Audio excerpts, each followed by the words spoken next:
Well, as we're expecting severe weather tonight, let's get right on over to meteorologist Audrey Shirley, who's been tracking the forecast for us tonight. Audrey, what can you tell us? What can we expect? Are we seeing any flooding in our near future here?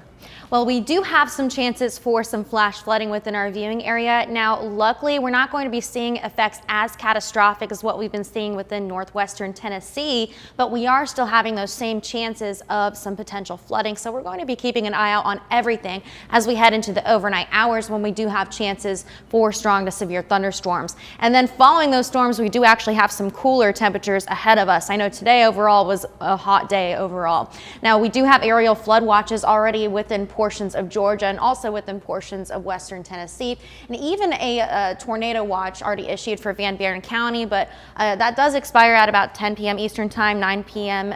Central time, so I do expect that to most likely expire. But of course, we're going to be keeping an eye out on everything as the storm system far to our northwest continues to move through. But it is a very slow moving system, so next thing we'll talk about is that severe weather. And so for this evening, we'll be in the clear for rain showers and storms. It'll still be a bit windy outside though, with sustained winds between or even up to 25 miles an hour still. But as we head into the overnight hours, beginning at around 1 a.m. Eastern time, that's when we can expect this line of storms to move within our northwestern communities. It's going to produce a very heavy rainfall. So that's why we do have the chance for some localized flooding within our viewing area. Now, as it continues to move through, we'll also see the potential for damaging winds. So flash flooding, damaging winds, those are the two risks that we're really going to be focusing on.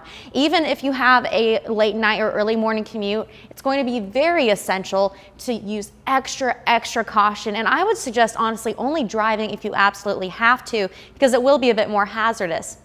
Looking at not only ponding in the roads, but we could have some flooding in the roads as well. Now, there's already a river flood warning too within portions of Jackson County in Alabama, and so just do not drive through any unknown depths of water if you absolutely do have to drive during this time frame. Now, these storms are expected to clear out by around 7 p.m.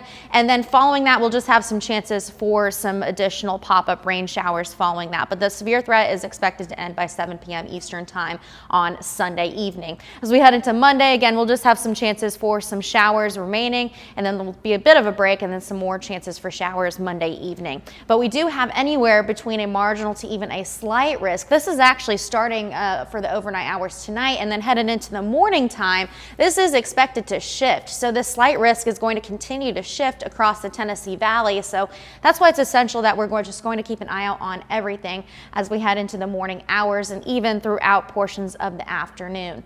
Now, for today too, again, we do have that risk for damaging winds, and like I mentioned earlier, that risk is going to continue to travel southeast as we move into tomorrow, and that same goes with that flooding risk. So we'll have anywhere between a marginal and even a slight flooding risk as we head into Sunday.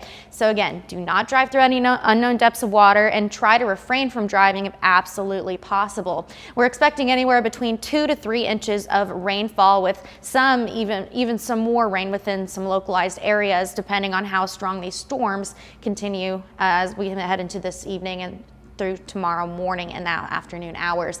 Now, we do have a tornado risk as well. Again, that's why we do already have that tornado watch in effect for Van Buren County. I do expect it to expire, but we'll keep an eye out on it, of course, as we head into this evening, because the storms aren't expected to arrive there until about 1 a.m. As we head into Sunday, again, that tornado risk is still going to be shifting, but the good thing is it is on the lower end of things. Same with the hail risk on the lower end of things. So the number 2 risks, just as a recap, are flash flooding and damaging winds. Now, it is 84 degrees still outside, so it is a very hot night overall. And as we head into the rest of this week, temperatures are actually going to be a bit on the cooler side. In fact, we'll even get some chances for some frost Tuesday night headed into Wednesday morning.